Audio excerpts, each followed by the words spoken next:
welcome in. We're going to give a few more minutes, until we have a little bit more, we give enough time for others to attend. Just bear with us a second. Thank you.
Welcome and thank you for standing by. At this time, all participants are on a listen-only mode for the duration of today's webinar. Today's webinar is being recorded. If you have any objections, you may disconnect at this time. I'd now like to turn the call over to your host, Marianne Carabeo from the U.S. Census Bureau. You may begin. Hi, thank you. Hello, everyone. Welcome in. My name is Marianne Carabeo, and I am a partner liaison at the Office of Strategic Alliance here at the Census Bureau. Welcome to our partner webinar, Exploring the 2020 Census Demographic and Housing Characteristic File. As valued partners and stakeholders, during our 2020 Census Communication Campaign, we are thrilled to host this private webinar for you and your network. We thank you for all of your efforts to bring awareness and engagement to the 2020 census. Just as a reminder, for your awareness, this webinar is being recorded. We will hear from subject matter experts from the Census Bureau's Population Division, as well as the data dissemination specialists on our latest 2020 census release, the DHC file. After this presentation, we will have time for question and answers where you can ask our subject matter experts any questions or comments that you might have. Please note that our chat feature is enabled, and you can use it to introduce yourself and write down your questions and comments. Thank you all so much, and I'll pass it along now to my colleague, Megan.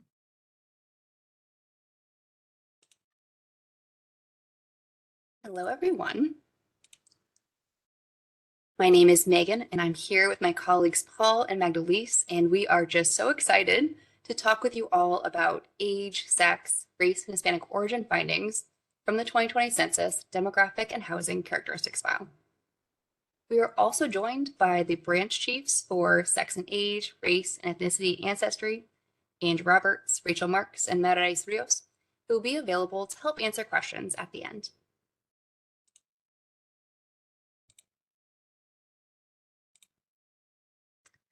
In 2021, we released data for redistricting. This included information on voting age, race and Hispanic origin, counts of housing units, and major group quarter types down to the local level.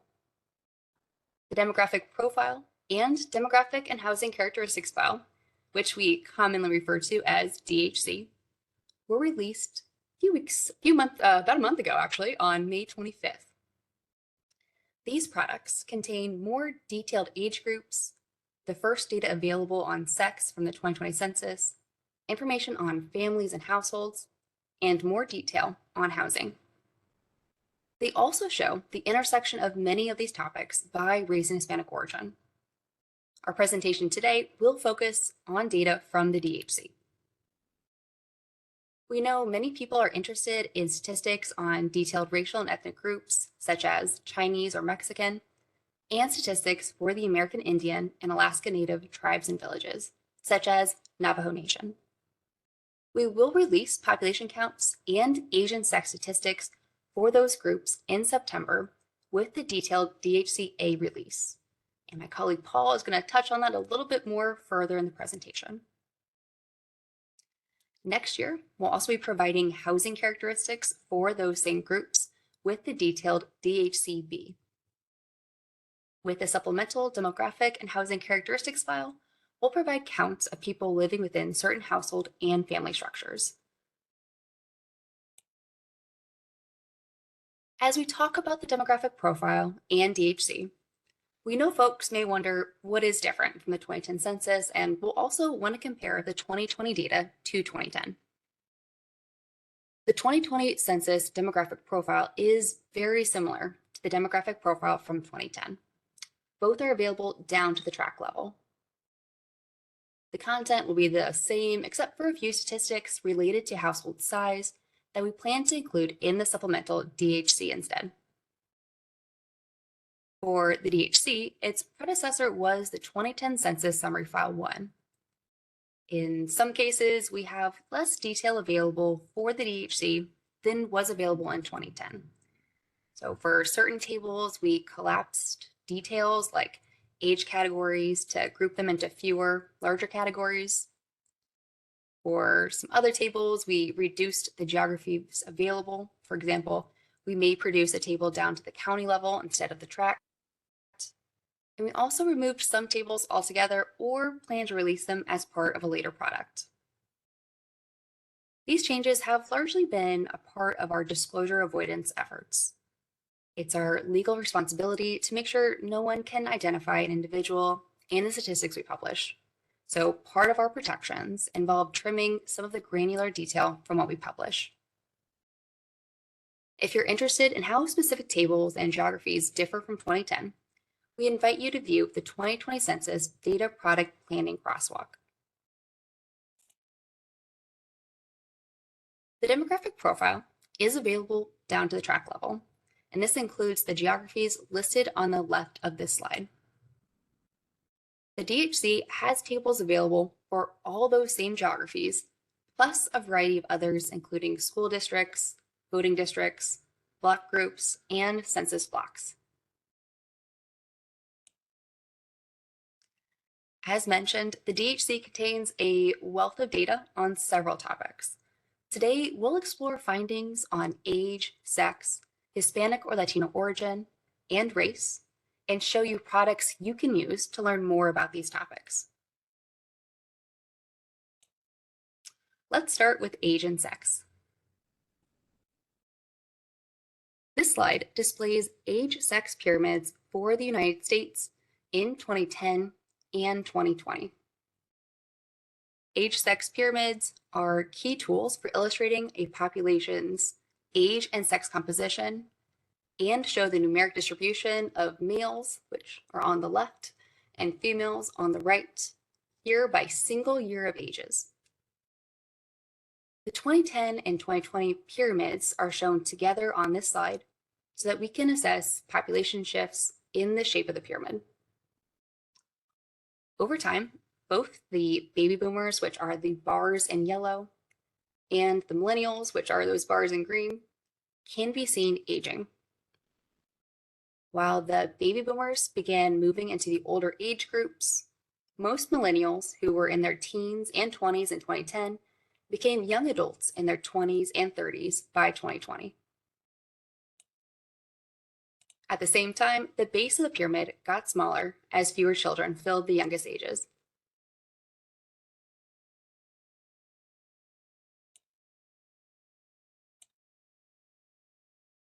The median age is the age which divides the population into two parts of equal size. That is, that there are as many people with ages above the median as there are with ages below the median. In 1970, after all the baby boomers had been born, the median age was 28.1. By 2020, the median age had increased by more than 10 years over those 5 decades to reach a median of 38.8. This aging was also reflected in the relative size of various age groups. At the very bottom, we can see the bar for 1940. So in 1940, the population aged 18 to 44 was made up nearly 43% of the population. We move up a couple decades to 1960, we see that the largest portion of the population was under the age of 18. But by 2020, the size of those two age groups decreased, while the two oldest age groups both increased.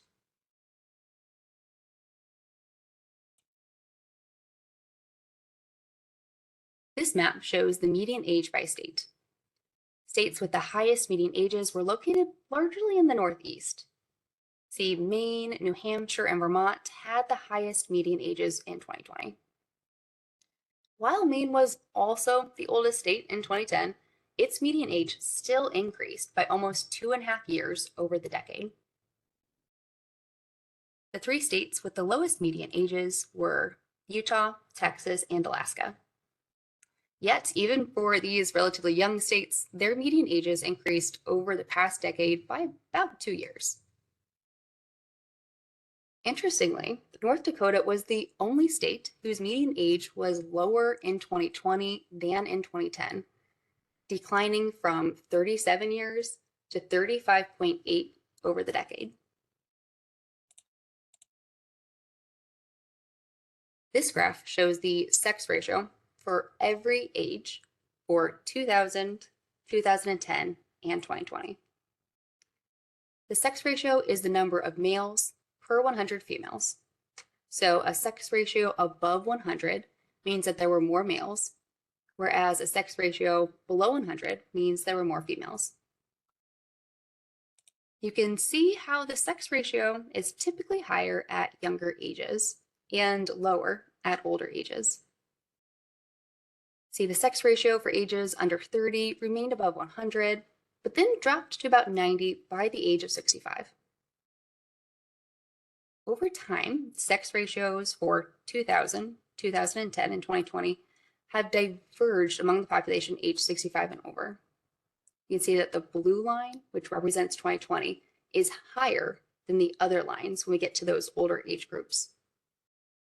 This mirrors the increased number of males in the older ages, which was due, at least in part, to males living relatively longer in 2020 than they had in previous years.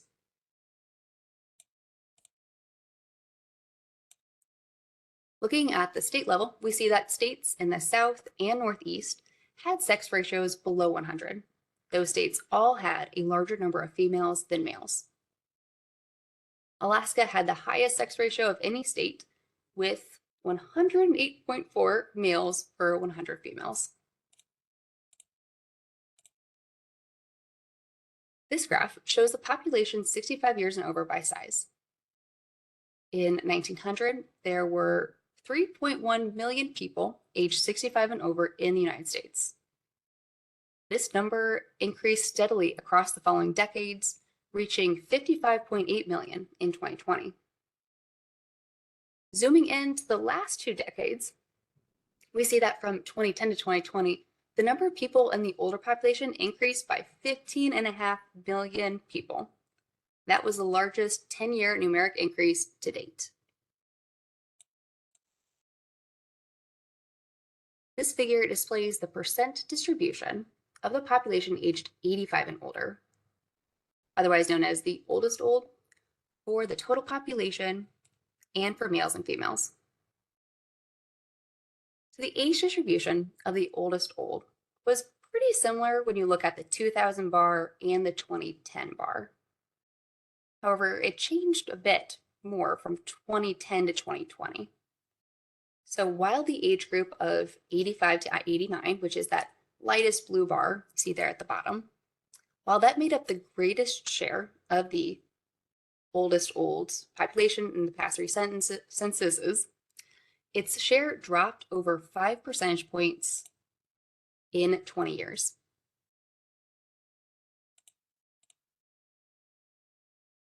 States varied in their percent of the population 65 years and over, from Utah with the smallest share at about 12% to Maine with the largest share at almost 22%.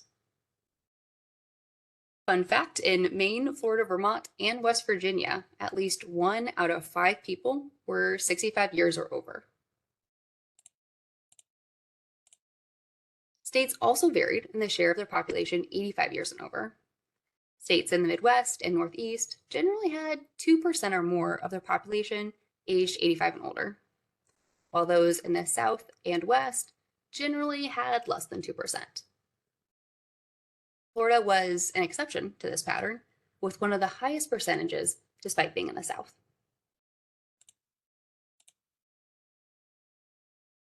About 2.5% of the population age 65 and over lived in nursing facilities or skilled nursing facilities in 2020. This graph shows the percentage of the population 65 years and over in those facilities by age group for the total population and for males and females. You can see as age increased, the percentage of people living in nursing facilities also increased. In addition, we can see that a larger percentage of females than males lived in nursing facilities, and this is especially apparent for the population 85 and older. So all of these findings, plus a lot more, are available in 2 census briefs that were published along with the DHC, the age and sex composition and the older population. These are full of really great information, and I recommend you check them out. America Count Stories are another resource for understanding the 2020 census DHC data. We recently published 2 stories on age and sex. The first story discusses how the nation was older and had fewer children under age 5 in 2020. But age profiles of smaller geographies did not always mirror the national trend. And we can see an example of that by looking at the population pyramids for Williams County, North Dakota. So between 2010 and 2020, Williams County's median age actually decreased by about 7 years. This lower median age coincided with a large increase in the number of working age people, especially males, in that county. There was also a large increase in the county's child population. So the population under age 18 more than doubled to become over a quarter of that county in 2020, with over 300 more children at every year of age below 10. So you can see there is definitely some variation among geographies in their aging or non-aging trend between the decades. Our second America Count story summarizes key takeaways about the older population, including how in 2020, about 1 in 6 people were age 65 and older. Compare that to 1920, when the proportion was less than 1 in 20. The older population grew nearly 5 times faster than the total population over the last 100 years. But even with all of that, our nation remained relatively young compared to many of its peer nations. Japan had the largest share of older residents, while the United States ranked 34th.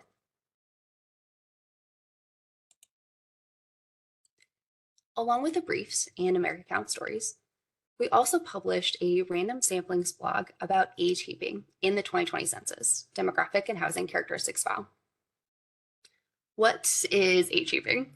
So when people do not know exactly how old someone is, they often guess ages that end in 0 or 5. For example, they're more likely to say that somebody is 45 or 50 rather than 46 or 49. This is a common issue with a census or a survey where people are allowed to report for another household member or even a neighbor. The patterns of age heaping are more pronounced in 2020 than in previous decades, and that can be seen in the population pyramid on the right. So this pyramid is for 2020, and the outlined bars represent ages ending in 0 or 5. Let's click here and we can watch how the pyramid changes as we go back in time. So we can see how those outline bars change for 2010 and 2000, along with 1990 and 1980. So the blog discusses all of this and how the 2020 age heaping appears to be a result of more proxy responses this decade. The blog also contains additional details on measuring age heaping. It's really a great resource for those interested in this subject matter.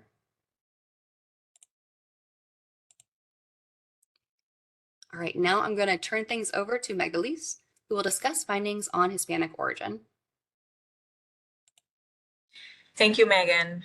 My name is Magdalise Alvarez Figueroa, and I work at the Ethnicity and Ancestry branch with the Hispanic origin question.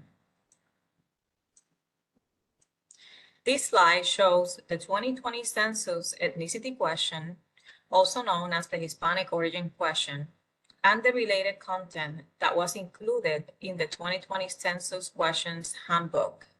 The handbook describes why the ethnicity data are collected and what the statistics are used for, such as ensuring equal opportunity and understanding changes on the population. Next slide. Okay. For 2010, the Hispanic population was 50.5 million. In 2020, it increased to 62.1 million. For 2010, the non-Hispanic or Latino population was 258.3 million. And in 2020, it was 269.4 million. Next slide. The Hispanic population grew from 16.3% in 2010 to 18.7% of the US population in 2020. The Hispanic or Latino population grew by 23% since 2010, which is 5 times faster than the non-Hispanic population, making Hispanics the second largest racial or ethnic group in the country. Slightly more than half, 51.1% of the total US population growth between 2010 and 2020 came from growth in the Hispanic or Latino population. The current slide shows a screenshot from our data visualization, Race and Ethnicity in the United States, that presents racial and ethnic composition, and more information on the population size of each racial and ethnic group and their percent change from 2010 to 2020. The bars on the left-hand side show the 50 states and DC ordered by percent Hispanic from highest to lowest. As part of the DHC release, our team developed an American Count story titled Hispanic Population is Younger but Aging Faster, which highlights the Hispanic population by age. This story is available in both English and Spanish. Here are some of the main findings from this story. 1 in every 4 children, 25.7% in the United States, were of Hispanic origin in 2020, up from 23.1% in 2010. The Hispanic population median age in 2020 was 30.0, up 2.7 years from 2010. The non-Hispanic population was older, but aged at a slower rate. Median age was 41.1 in 2020, up 1.5 years from 2010. While the total multiracial population had the youngest median age, 29.5, of all race groups, the multiracial Hispanic population had the oldest median age, 31.3, across all Hispanic by race groups.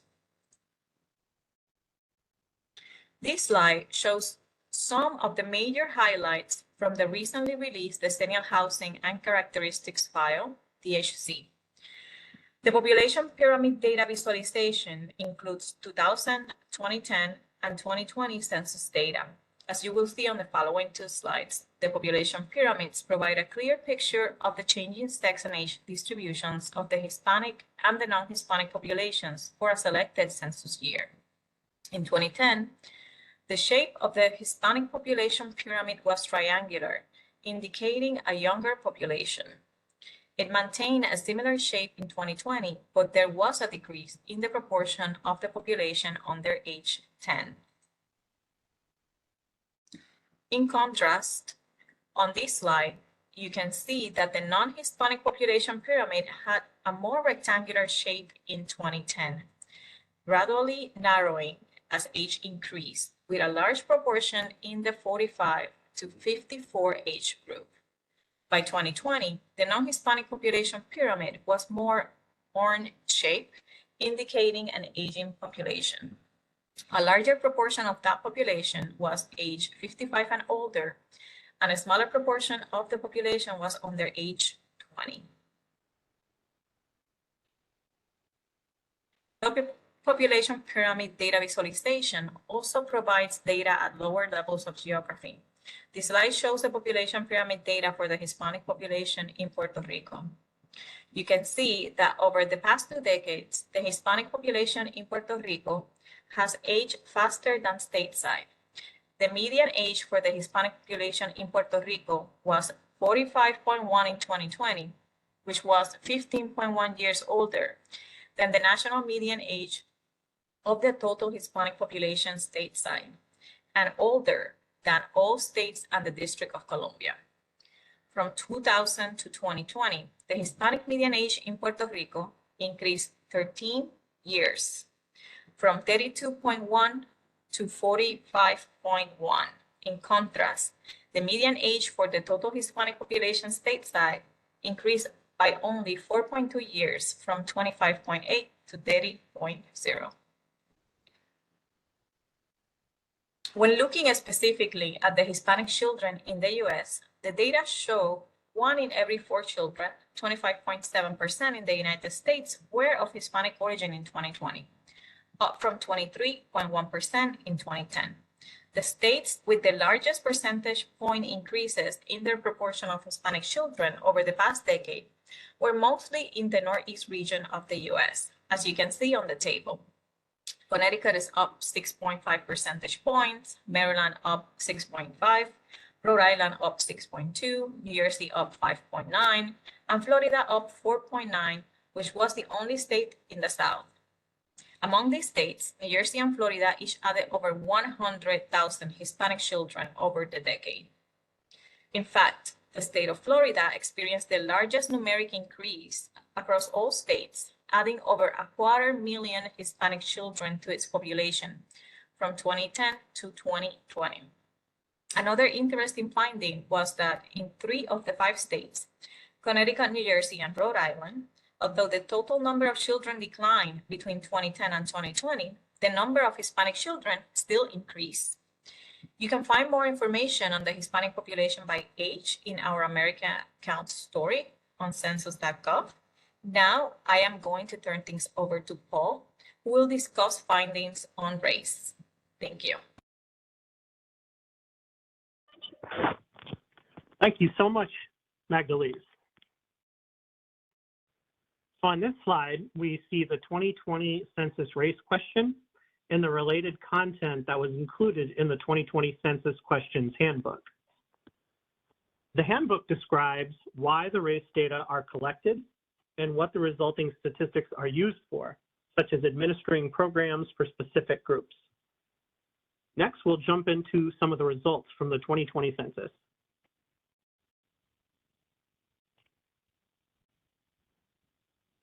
So on this slide, it's very important to frame the discussion of racial composition by using the concepts of race alone, race in combination, and race alone or in combination. These concepts have been in place since the 2000 census, and the 3 concepts are central to understanding changing demographics in the United States. The 2020 census statistics provide a new snapshot of the racial and ethnic composition of the country, and the next series of slides provide a quick overview of the national level results.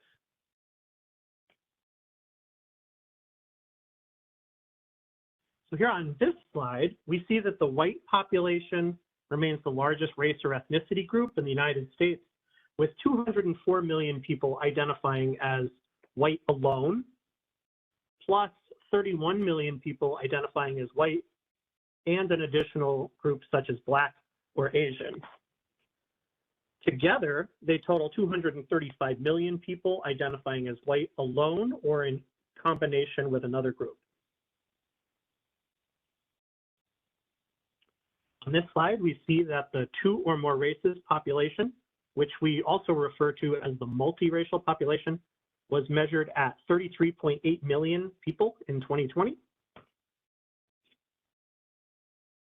And then next we see the some other race alone or in combination population at 49.9 million, which became the second largest race alone or in combination group, surpassing the Black or African American alone in combination population, which was 46.9 million.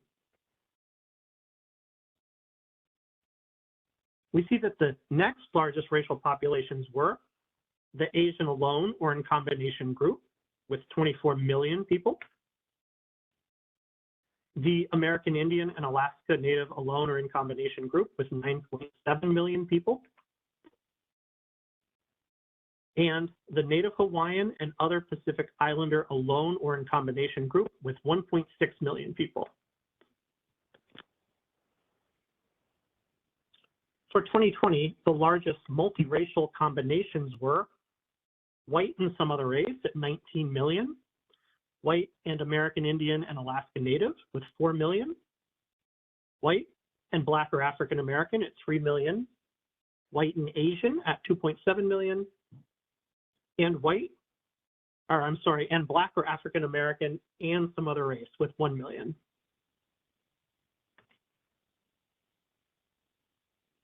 So having explored the broad 2020 data available for race, next we would like to discuss the DHC data, which provides race by age and sex breakdowns. This information is available in an America Counts story that we recently published, as titled above in the slide.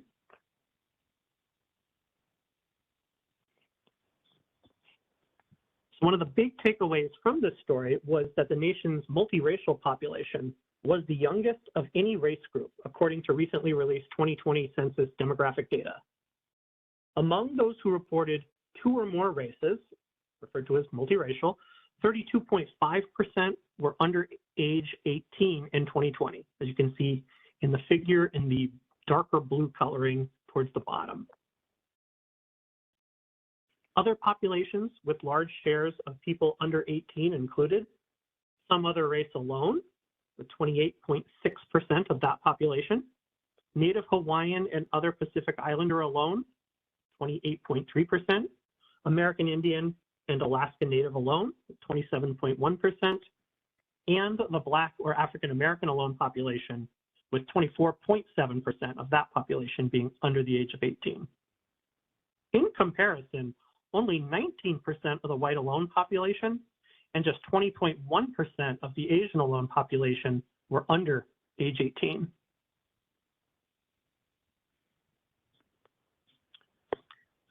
Then in this table, we see that the white alone population had the oldest median age at 43.1 of all the race groups. The most common single year of age for the white alone population was 60, with over 3.1 million people at that age. The most common ages were clustered from 58 to 62 for the white alone population, with each of these individual ages having over 3 million people. The second and third oldest race groups in 2020 were Asian alone and Black or African American alone, followed by the American Indian and Alaska Native alone, some other race alone, and Native Hawaiian and other Pacific Islander alone populations, with median ages ranging from 30.5 to 37 for these groups. The multiracial population had the youngest median age at 29.5 among all the race groups. The most common age for the multiracial population was 12, with more than 663,000 people this age. And among the multiracial population, the most common ages were clustered from 10 to 15, with each of these ages having over 626,000 people.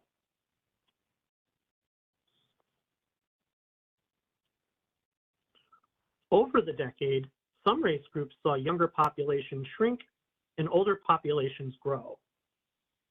As we can see in this chart, the white alone population decreased in every age category except the 65 years and over category, which grew by more than 25% or almost 9 million people, 8.8 million people. The white alone population under 18 decreased the most by 20%, for a decrease of 9.7 million people. The Black or African American alone population increased in all age categories except under age 18, which decreased by more than 6%. All of the age categories grew for the American Indian and Alaska Native alone population, the Asian alone population, the Native Hawaiian and other Pacific Islander alone population, and the some other race alone population. The population 65 years and over increased faster than the three younger age categories.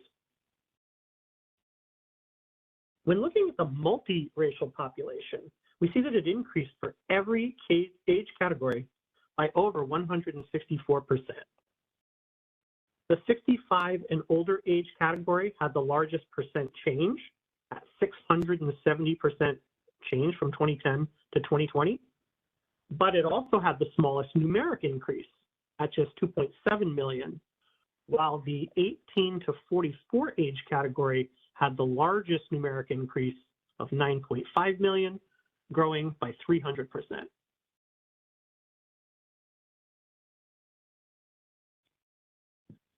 As we can see in this figure, the population that reported multiple races grew faster than all race alone groups in 2020. Figure 4 shows age-specific changes for each race and combination population between the 2010 and 2020 censuses. All race and combination groups saw growth across each age category over the decade. The some other race and combination population grew the fastest by over 482% for every age category. There are a few things that are important to take into consideration when looking at race and Hispanic origin. A few things are how we improve data collection and coding for 2020 census race and Hispanic origin questions.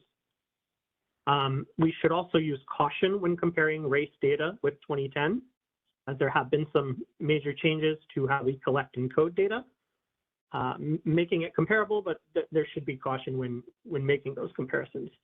For more information, we have a great blog titled Improvements to the 2020 Census Race and Hispanic Origin Question Designs, Data Processing, and Coding Procedures, which talk in much greater detail on some of these considerations. And with all of that said, we have more to come. There are statistics on detailed racial and ethnic groups that will be available in September with the detailed demographic and housing characteristics A file release, detailed DHCA for short. The detailed DHCA will provide total population counts as well as sex and age statistics for approximately 370 detailed racial and ethnic groups and approximately 1,200 American Indian and Alaska Native tribes and villages. Total population counts will be available for detailed American Indian and Alaska tribes and villages, such as the Navajo Nation, the Lumbee Tribe of North Carolina, the Arctic Slope Corporation, and the Native Village of Fort Yukon. This product will also provide sex and age statistics for selected age categories for detailed American Indian and Alaska Native tribes and villages that meet certain population counts. This product will include data for the nation, states, counties, tracts, places, as well as American Indian, Alaska Native, and Native Hawaiian homeland areas. The detailed DHCA uses an adaptive design that allows us to provide more detailed statistics for tribes and villages with larger populations while at the same time ensuring sufficient confidentiality protections. As mentioned before, the detailed DHCA is planned for release in September.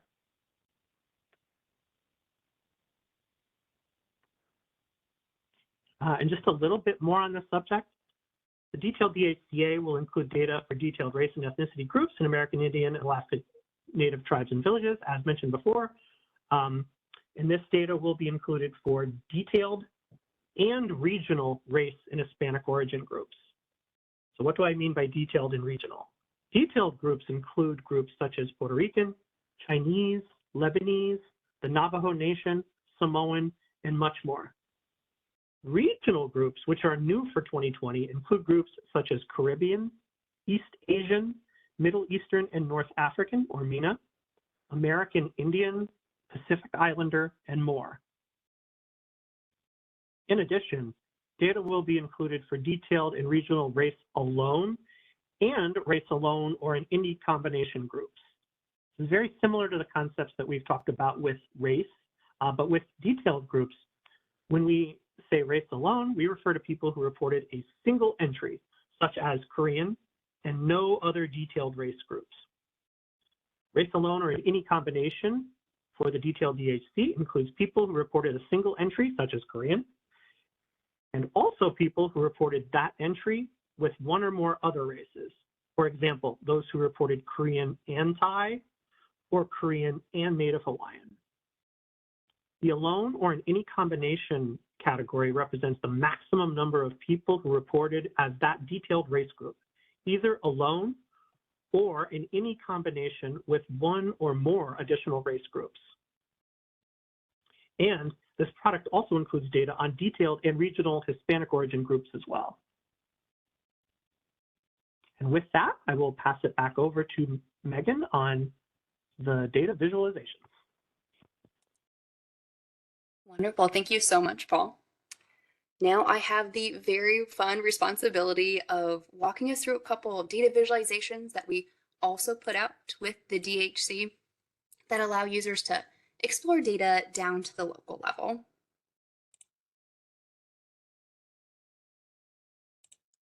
All right, the first one that I'm going to show here is called How Has Our Nation's Population Changed? This data visualization displays a population pyramid. As you can probably tell from this presentation, we are a big fan of them. They just do a great job showing both the size and sex and age composition of a group. So for this pyramid, the number of males on the left and females on the right are shown by 5-year age groups. 1 minute.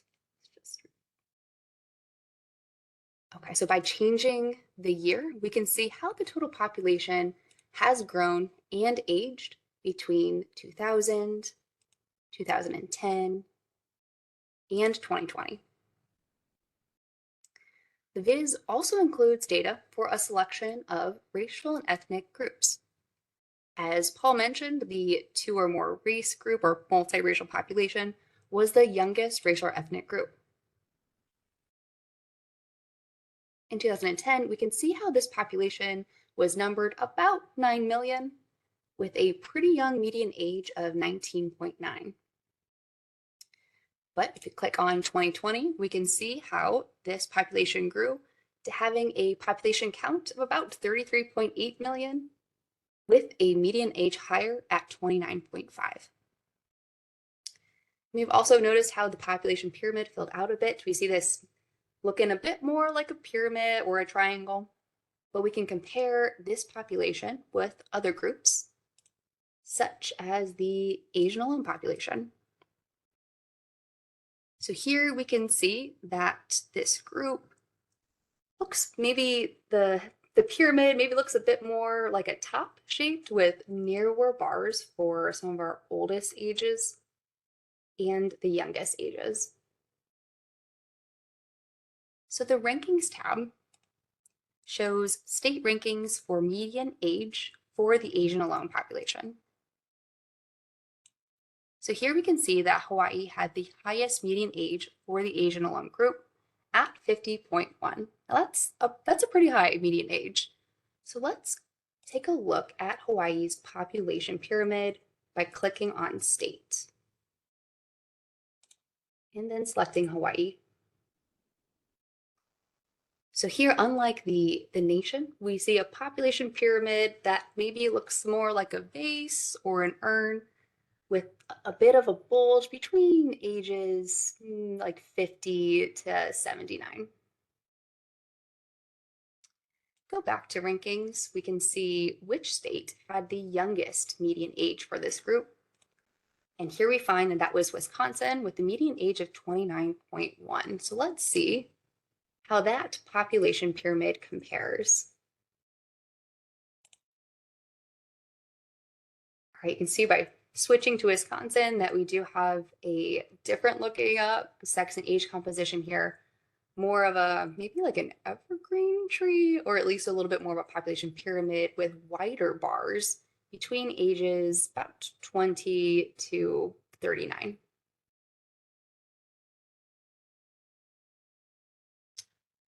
All right, let's take a look back at rankings, where we can see that information is also included for metro areas, micro areas, and counties. Let's take a look at metro areas for the total population. So here we can see that the Villages, Florida, had the highest median age at 68.5. Go back to our population tab and find the Villages, Florida. You can take a look at how it had changed across time. So we're looking now at the population pyramid for 2000 for the Villages, and we see, maybe a slight bulge between ages 60 to 79, with a median age of 49.2. We click on 2010, we can see how that median age increased to 62.7, with these bars getting a bit wider. And then if we click on 2020, we can see how those bars widened even more at those age groups. Now we're looking at maybe a space needle, or maybe a very wide space needle, showing how the age and sex distribution for this population definitely varies from other populations. So these are just a few of the ways that you can use this data visualization to view how the total population and racial and ethnic groups have changed over time. This is available on census.gov, and along with the data visualization, we also have published some tables containing the underlying data for the ranked measures presented in the visualization. So this allows users to download the data, play around with it, and also create their own rankings. The other visualization I have to show you is called Exploring Age Groups in the 2020 Census. So this viz allows you to find data for a selection of age groups from youngest children under 5 all the way to centenarians 100 years and over. Let's take a look at school-age children 5 to 17. So now our map and our rank chart have updated to show us the percent of the population aged 5 to 17. And we can see that Utah had the highest percent at 21.6. We can switch the characteristic to look at percent change 2010 to 2020. And now we're going to see that North Dakota actually had the highest percent increase at about 24%. You can also take a look at the sex distribution for a select age group and the racial and ethnic diversity index. So if you're unfamiliar, the racial and ethnic diversity index is the chance that two people chosen at random will be from different racial and ethnic groups. So for the United States, for the age group 5 to 17, that was a 68.4% chance. And we can see how that varies by age group by checking out the 65 to 84-year-old age group, where we see a smaller percent chance at 42.9%. The population under 5 years old actually had the highest diversity index at 69%, and we can see that the state with the highest diversity index was Hawaii at 79%. Prevalence maps can also help tell us a bit about racial and ethnic diversity. So in this tool, we have included the largest racial or ethnic group and the second largest racial or ethnic group. This information is available for the nation, states, counties, and census tracts. So let's take a look at the group under 5% of the population for Kings County, New York.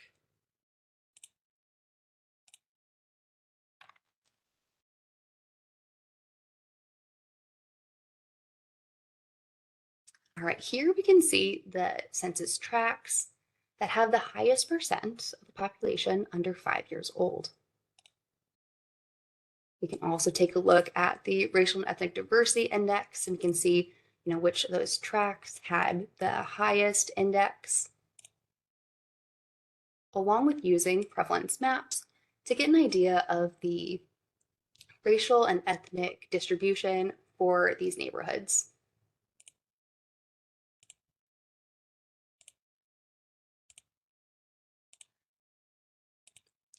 All right, this visualization is also on census.gov, and just like the other one, we do include some tables containing the underlying data for the ranked measures.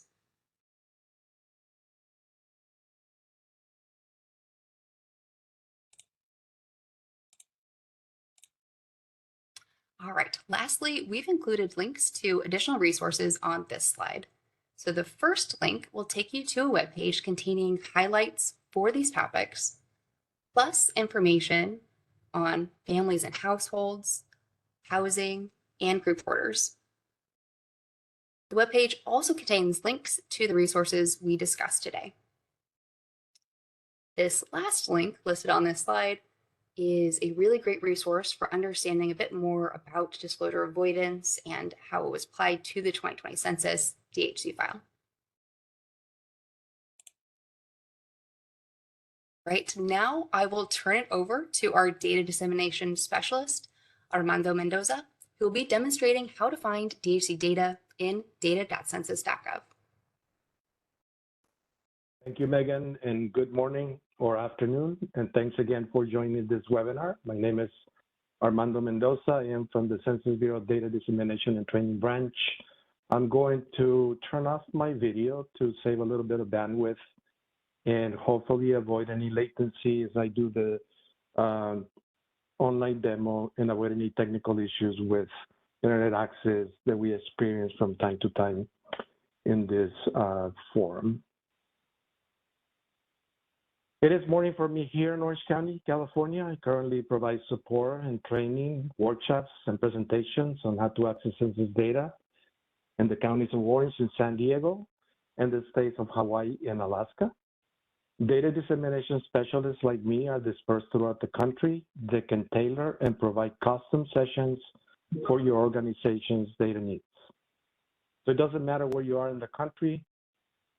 There are staff from our branch that can provide to you with all the service that I mentioned and allow you to access data relevant to your native needs. For example, how to do a community analysis or how to leverage the data to support grant proposals and a number of other data uses.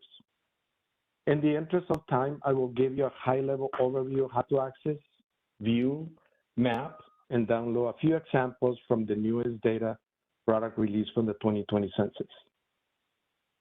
There's also a recent recorded webinar that go over additional details, accessing the data from the newly released data, and we will provide a link to the webinar as well as how to reach the data dissemination staff covering your geographic area. All of the services that we provide at the data dissemination branch are at no cost to you. Over the years, the Census Bureau designed, developed, and launched a number of data tools that allow novice, intermediate, and advanced users easy access to the volumes of the senior census and other data collection efforts from a number of surveys that we collect.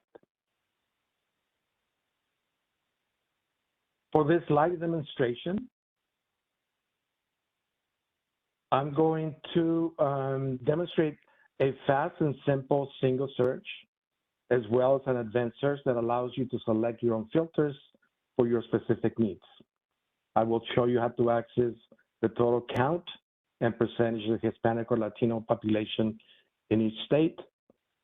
I'm going to narrow the search to other geographic levels and other variables in the data. How to access the percentage of the Asian population in every city in Orange County. How to access the percentage of the population 65 years and over in all counties in the state of Florida. And lastly, a percentage of the homeowners and renters in El Paso County, Texas.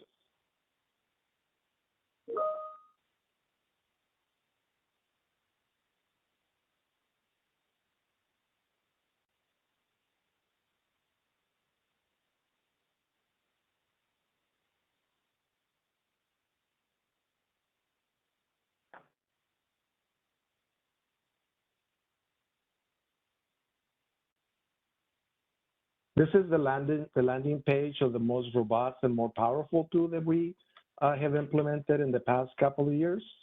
The URL is census data at census.gov. And we have several ways to the path. As I mentioned, I'm going to show you a single search where you don't need to understand all the technicalities of the Census Bureau uses.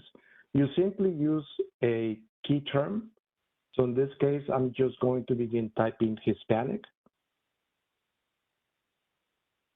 And the system is going to populate anything related to the first words that the first letters that I enter.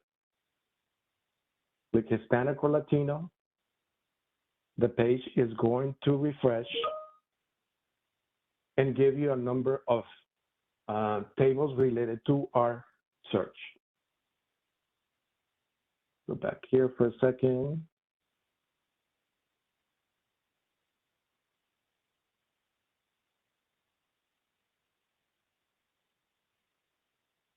Yeah, so it changed on me. Anyways, you have a number of data related to our Hispanic or Latino and specific origin from the decennial census as well as the American Community Survey. And you can see that the source of the data is directly described above. There's a number of products within those tables, as well as the American Community Survey. From here, I'm going to show you how to access the percentage and the total population for the Hispanic or Latino in every state in the US. You can see to the left, here are my filters. So I'm going to first select the geography. I'm going to click on state. Here, you can either select individual states or you can select all the states within the United States. I'm going to select all states within the United States, Puerto Rico, and the island areas. My filters are going to populate here, so you can see here that I selected the geographic level. Now I'm going to select a survey by clicking on this link. All of these surveys in the decennial census are data related to the states. In this case, I'm looking for the decennial census data, and I'm looking specifically for the demographic profile.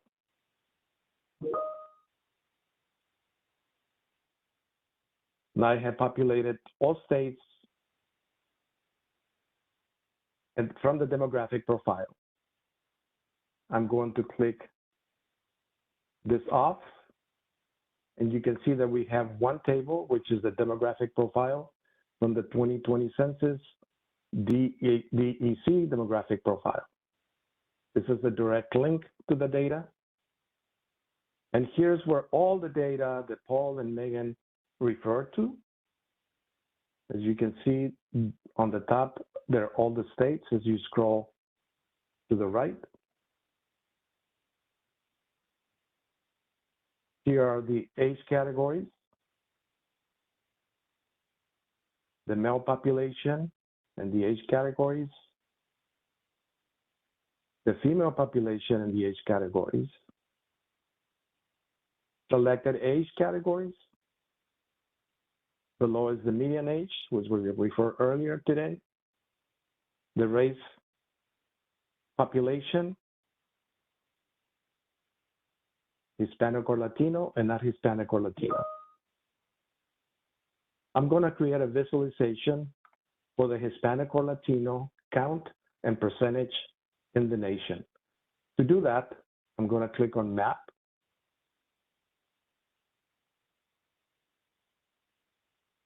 The system is going to refresh, and the default is the sex and age total population and the 52 geographic levels that I chose. You can see here that the darker the color, the denser or the higher the population. So for example, California has 39.5 million. But what I'm interested in mapping out the Hispanic population. So I'm going to click on variables. I'm going to scroll down to the characteristic that I'm looking for.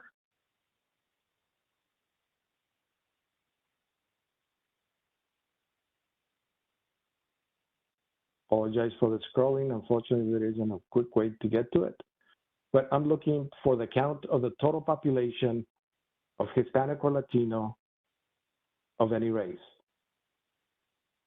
As I selected that characteristics, the map is going to refresh and give us the percentage, or the count in this case, of the Hispanic population, which in California happens to be 15.5 million, followed by Texas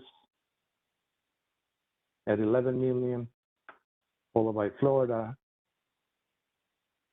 at 5.6 million. You can also look at the percentage of the population that is Hispanic or Latino of any race. So again, I'm going to scroll down to that characteristic.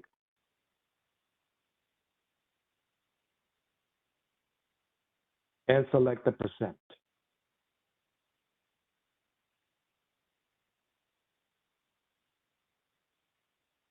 The map is going to refresh and give us the percentage. So in California, out of the 39 million, 39.4% are Hispanic or Latino, 47.7% in New Mexico, and so forth. But maybe you want to find out what the Hispanic population is and the highest density of the Hispanic population in every county in California. In this case, I'm going to go back to my filters, deselect the states, go back to the geography filter. And in this case, I'm going to select a county. I need to tell the system in which state, California. And then here you have the ability to select individual counties or select all the counties within California.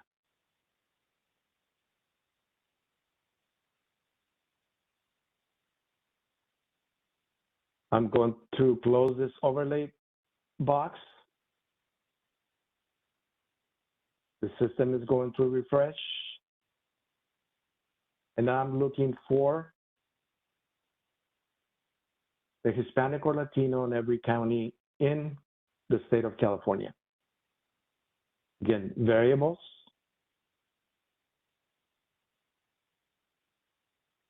Scroll down.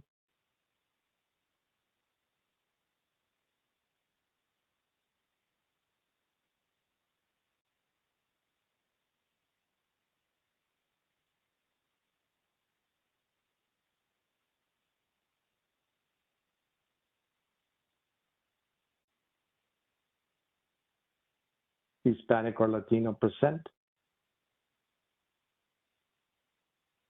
System is going to refresh. And again, the darker the color in the map, the highest percentage of the Hispanic population, which in this case happens to be right at the border of Mexico and Imperial County, where the population Hispanic or Latino is 85.2%.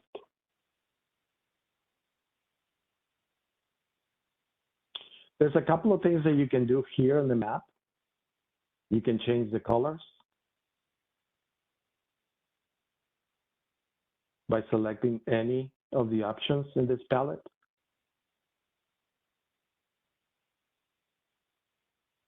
You can also change the transparency of the slider.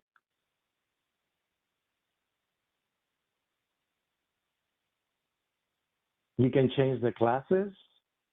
In this case, there are natural, quantile, equal interval, or manual. In the manual, you can enter your own values over here and create your own custom distribution list.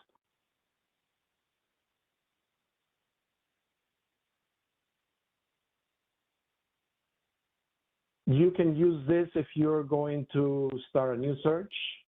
I rather use clicking on the census logo. That clears all of the filters, because when I click on this little box here, some of the data, even though I say clear everything, some of the things may be hanging on the results. Again, to start with a clean slate, click on the census logo. And now I'm looking for the percentage of the Asian population in every city in Orange County. In this case, I'm going to use the advanced search and begin selecting my filters. I'm going to begin with the geography first. Geography. A place includes cities that are incorporated. So the name is followed by the name city. Cities that are not incorporated are defined as CDPs. The Census Bureau loves acronyms. CDP stands for Census Designated Place. So anytime you see the CDP, that means that that city is not incorporated. So I'm looking for places in California.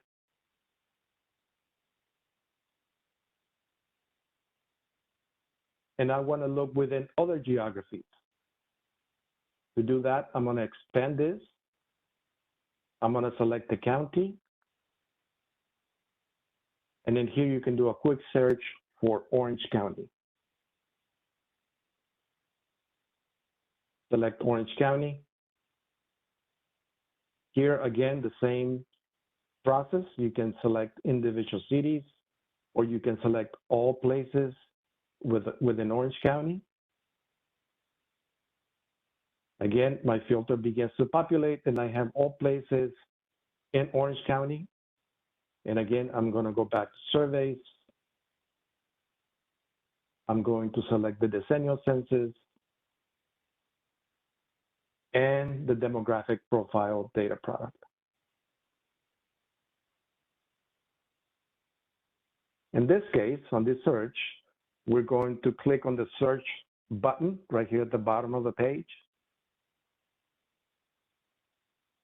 Again, here's our table. There's a demographic profile.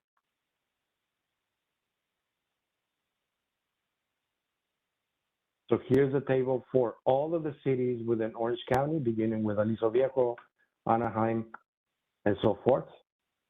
Here, there's another thing, there's a couple of tools that you can use in here. You can transpose the columns and the rows by using this tool here. And the system is going to refresh and transpose the columns and the rows. You can download this file into an Excel file, a CSV file, or you can zip the contents of it. You can share this information via several social media outlets like Twitter, Facebook, or you can copy this link and share this information via email. You can print this data. You can actually select portions of the data. So, for example, let's say that you're only interested in the sex and age of the population 5 years and over. You hold your left mouse button, right click, and then you can copy this with the headers that will produce an Excel spreadsheet just with this specific characteristics. So we're interested in mapping the Asian population in every city in Orange County, and it's a similar process of what I've already shown you. So again, even if you are a novice user, by the time I'm finished with this presentation, you're gonna be a more sophisticated data user. And as I mentioned, there are data dissemination specialists throughout the country that can help you in the case that you need specific training. So again, the default is the total population. There are 45 cities within Orange County. I'm going to select, again, a variable.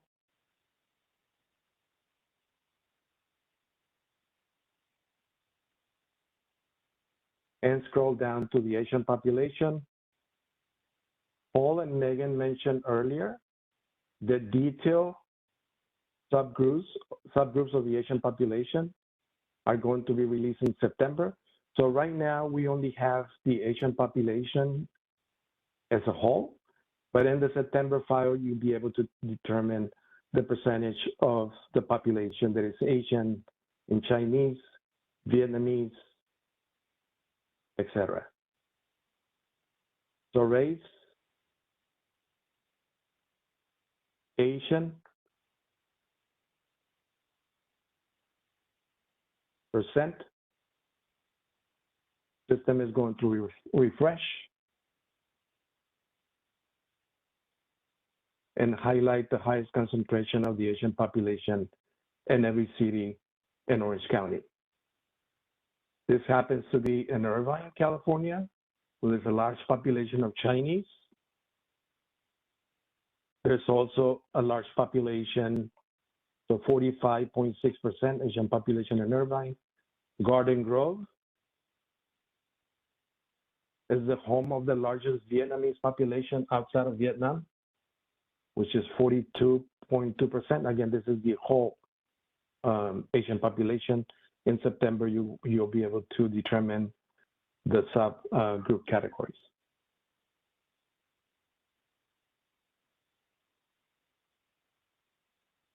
I'm going to start a new search and look for population that is 65 years and over.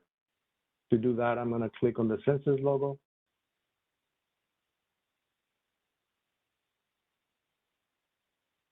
And I'm going to, again, utilize the advanced search. We're going to move across the country and look at the population 65 years and over in every county in Florida. So county, then Florida,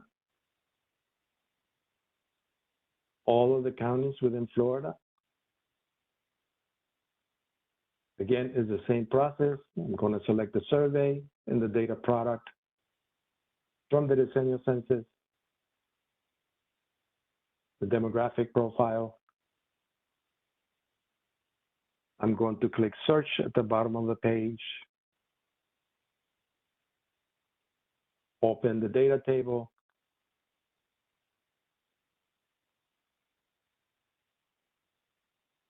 And map the population 65 years and over in every county in Florida. Again, click on the variables. You're always, anytime you start a new search, you're always going to have the default in the sex and age total population. So variables,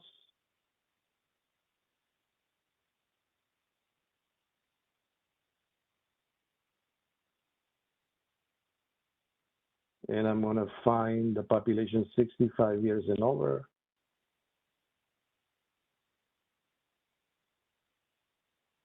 Which is right here.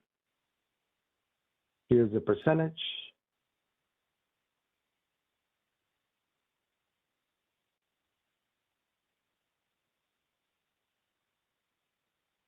And according to the data, the largest percentage of the population 65 years and over in every county in Florida is right here at 58.9%.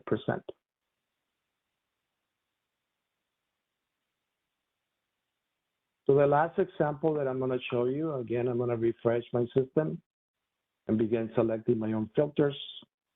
I'm interested in the homeowner rate and the renter rate in every in every census tract in El Paso County, Texas. So advanced search, begin with my geography level. I'm looking for census tract data. And the state of Texas, this one you can use to quickly find it here when the list is long. So Texas in El Paso County.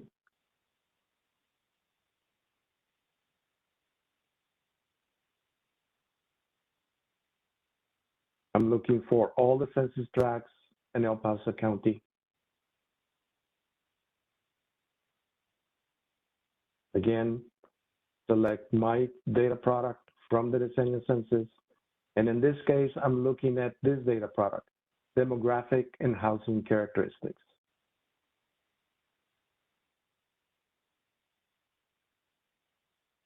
Similar process, click search.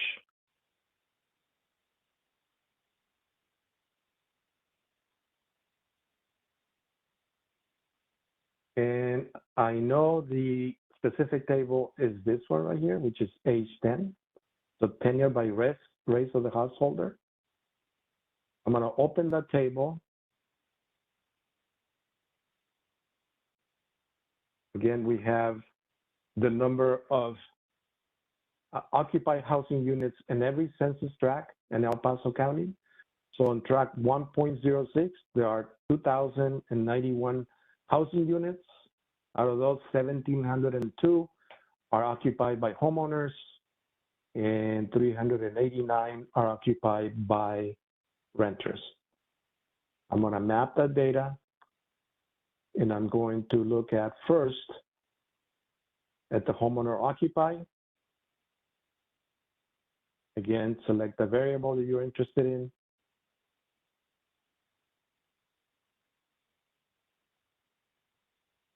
And the system is thinking or frozen.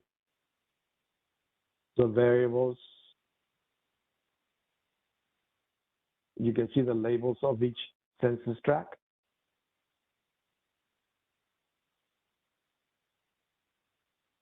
I'm going to use this chevron and select owner occupied.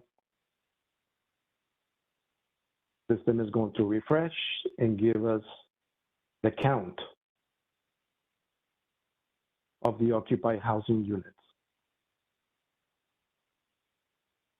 So you can see that the system has given us the boundary for El Paso County right here. This is at the border of New Mexico. And you can see that the highest concentration of homeowner occupies are most likely here on the census tract 103.69.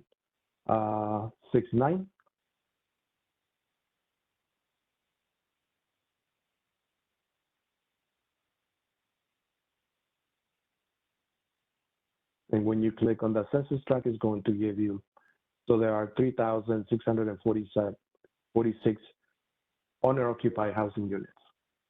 But what about you wanted to find out of those owner-occupied housing units for a specific race category?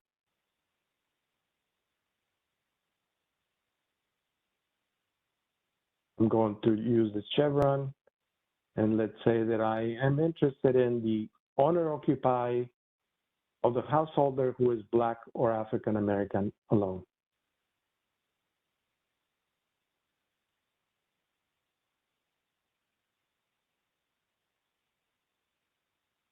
Again, the system is going to refresh.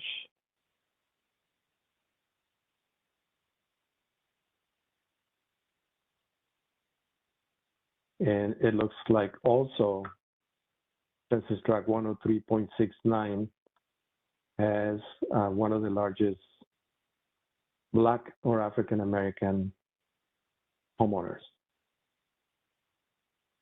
Lastly, when you're on the map, you're not bound only by the geography levels that you selected. You can actually select or deselect additional information. I mentioned that this is the border of New Mexico. If I click on this census tract, which happens to be in New Mexico, this happens to be in Doña Ana County, and you have the option to select or deselect. And the last thing I'm going to show you is how do you look beyond the data product that I selected by clicking on the view profile, which is going to give you a number of socioeconomic and demographic information from other sources, primarily the American Community Survey, so you can look at income and poverty, educational attainment, health insurance coverage, families and living arrangements. And as you scroll down the page, you can actually see additional information. So with that, thank you so much. I'm going to pass it on to my colleague, John. John? Thank you, Armando. And thank you to all of our subject matter experts who presented today. Now we will open the floor through chat. So if you have any questions, please introduce yourself, mention the question and who the subject matter expert the question will be directed to. And I will read it out loud and address it to our subject matter expert.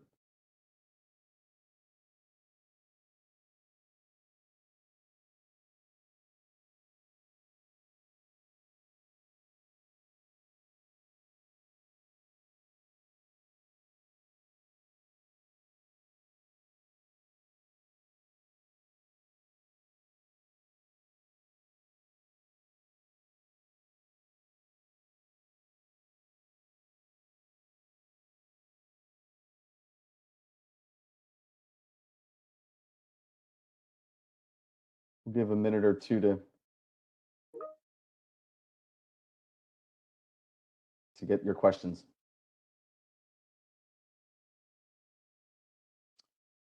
While we're waiting, Armando, it looks like we had a question from Tyrone McDonald based on your demo. While you were doing your demo, Tyrone asked, the Asian and race was under what menu? So again, there's several paths to get to the data. We're happy to be demonstrated the demographic profile, and that is under race category.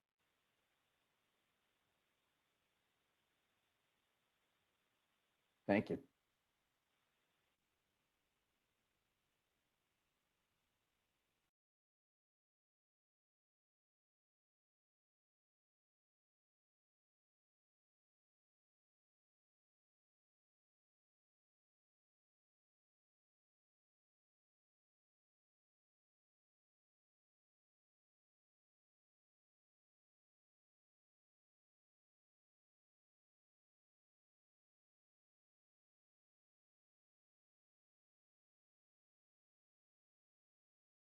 All right, we got a question that came in from Paige Payton from Operation Hope.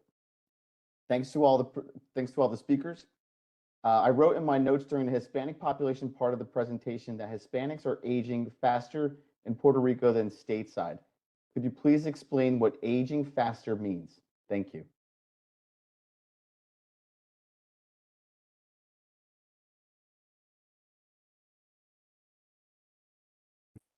Paige, can you send in the chat who the subject matter experts you're looking for the answer for?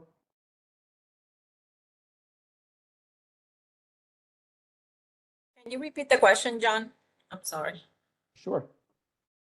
So Paige's question is, when I wrote in my notes, and she added just a kind of commentary, I wrote in my notes during the Hispanic population part of the presentation that Hispanics are aging faster in Puerto Rico than stateside.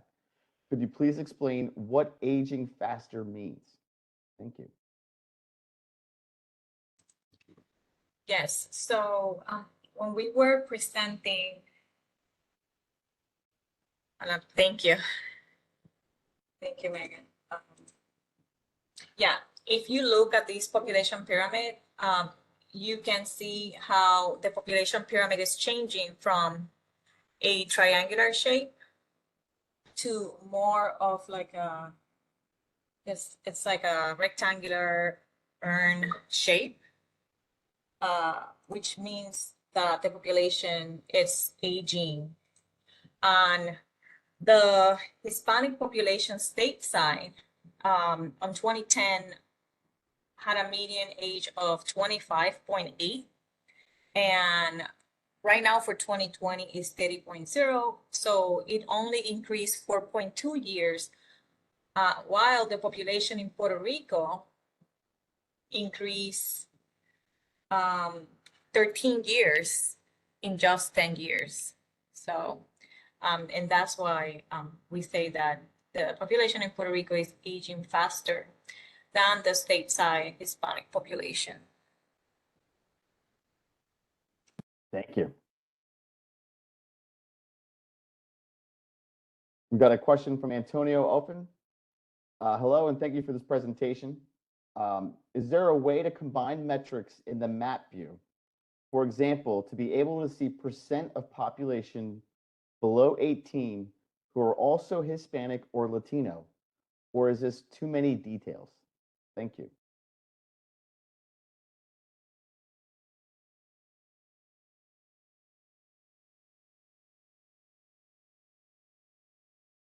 And for clarification, Antonio says within a county to clarify. Anyone from our team?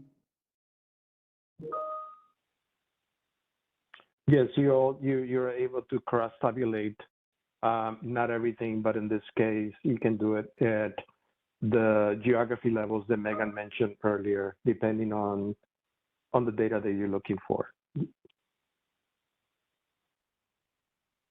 Thank you.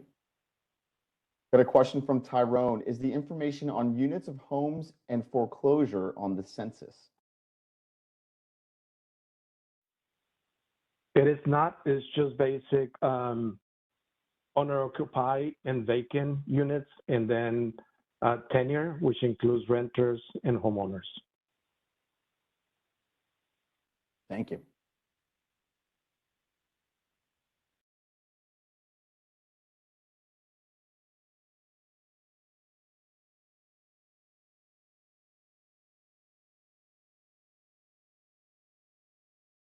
Got a question from Martinez. Yes, the earlier parts of the presentation has been, so the webinar has been recorded. So we will be following up with a recording link. And then also the slides will be provided in the follow-up as well. Now, as mentioned earlier, a lot of our partners invited folks to attend. So there's a chance that we might not have your contact information. So to ensure that you do get the recorded webinar and the presentation slides, please send us an email at censuspartners@census.gov. And I'll follow that up again on the chat.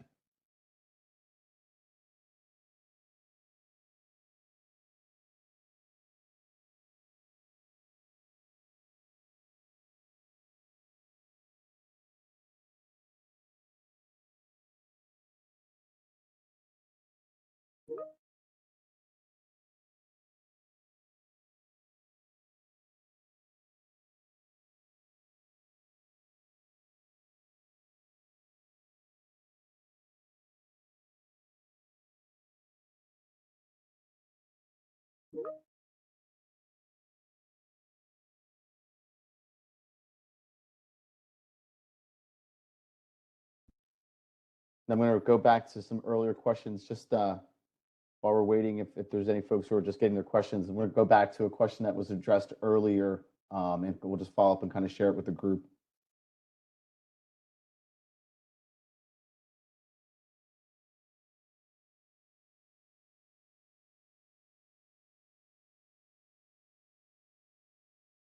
So we got it was an earlier question from Pamela. Do we think that the race increase of reporting combinations of race that some groups maybe did not report they were a mixture of one or more races versus the dominant one they had been saying previously they were only that one race? So an answer that we got from our subject matter experts is the difference in overall racial distributions are largely due to the improvements in the design of the two separate questions for race data collection and processing, as well as some demographic changes over the past 10 years. To learn more about these improvements, there's a link that our colleague Rachel has provided. And just as a follow-up, so you get it in the current chat form, I'm going to drop that again so everybody can see that.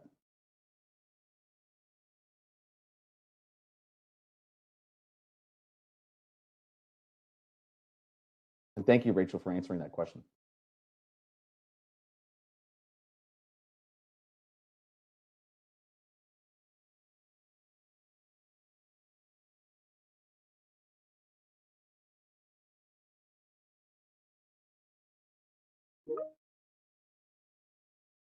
We have a question that just came in. In the Williams County example on slide 20, does the widening of the bars from 2010 to 2020, rather than only an upward shift in age, mean there was a migration influx to that specific area? Hi, this is Megan. Yes, you are correct. So let me actually just share that slide again. Just give me 1 second here.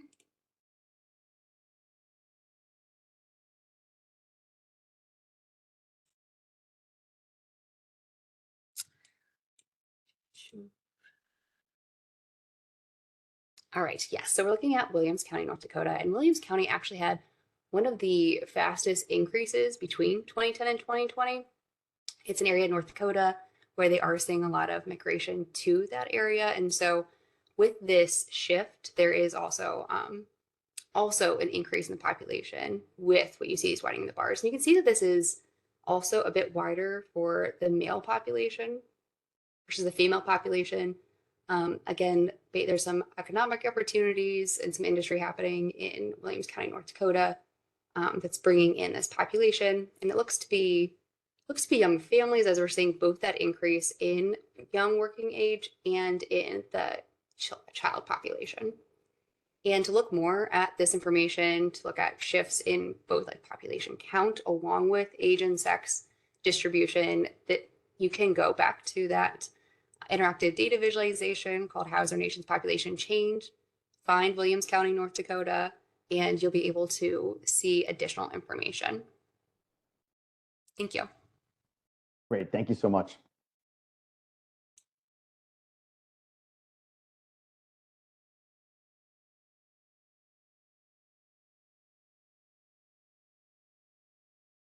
All right, just a reminder, we got a few more minutes for the Q&A portion of our webinar.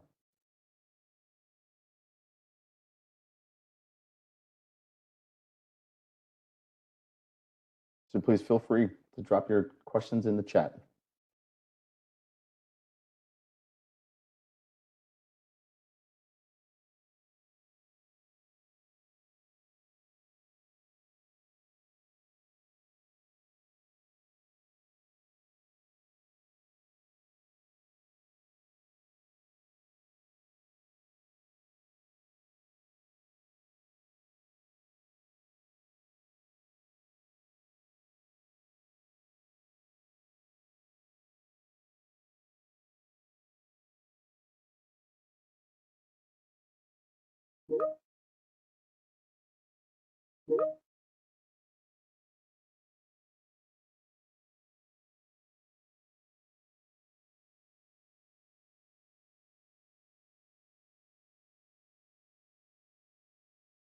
All right, so I'm monitoring our chat and there's no questions coming in. So I'm going to probably just give it about a minute or two and to see if there's any that kind of come through, and then I think we will be able to conclude this webinar.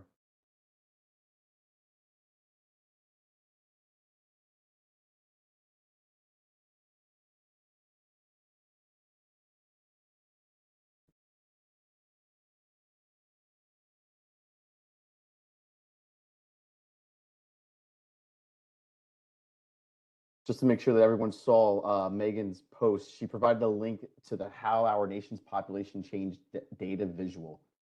The link is there.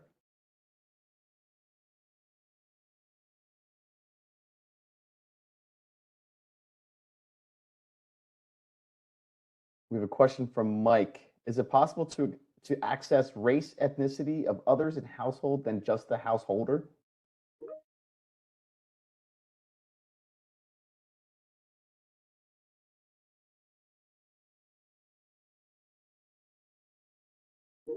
I'll repeat that again to our panelists.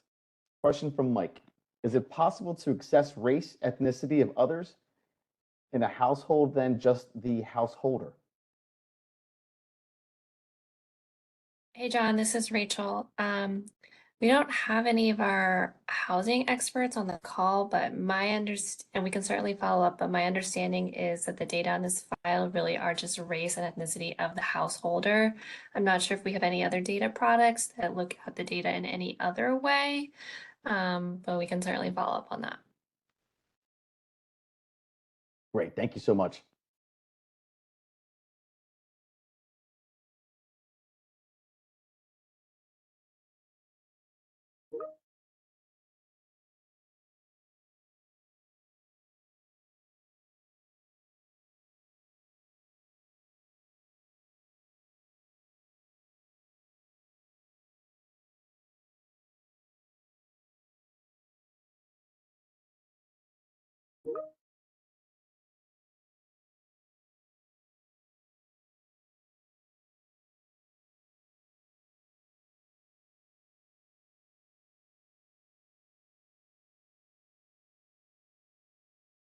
All right, I'm looking at my clock here, and I think we getting ready to conclude to our webinar. I don't see any questions coming in, so I'm going to make the call, and we will conclude the Q&A portion of this webinar. First of all, I'd like to just thanks all of our panel experts from the Census Bureau and sharing their expertise. And thank you to all the attendees from partners and then attendees from our partners networks. Thank you so much for attending. My name is John Slamahovich with the OSA team, and we would like to send our sincerest thanks for joining. And we will be following up with a recording of this webinar along with the slides for redistribution purposes. Thank you again, and have a wonderful day. That concludes today's session. You may disconnect at this time.